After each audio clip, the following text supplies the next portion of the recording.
Il convient que l'homme d'aujourd'hui se tourne de nouveau vers le Christ, pour recevoir de lui la réponse sur ce qui est bien et sur ce qui est mal. Le Christ est le Maître, le ressuscité qui a en lui la vie et qui est toujours présent dans le monde.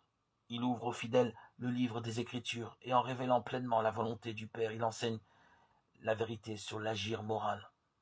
À la source et au sommet de l'économie du salut, le Christ, alpha et oméga de l'histoire humaine, Apocalypse 1, 8, 21, 6, 22, 13, révèle la condition de l'homme et sa vocation intégrale. C'est pourquoi l'homme qui veut se comprendre lui-même jusqu'au fond ne doit pas se contenter pour son être propre de critères et de mesures qui seraient immédiats, partiaux, souvent superficiels et même seulement apparents.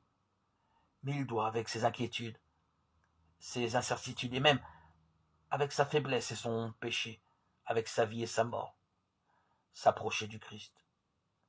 Il doit pour ainsi dire entrer dans le Christ avec tout son être. Il doit s'approprier et assimiler toute la réalité de l'incarnation et de la rédemption pour se retrouver lui-même. S'il laisse ce processus se réaliser profondément en lui, il produit alors des fruits, non seulement d'adoration envers Dieu, mais aussi de profond émerveillement pour lui-même.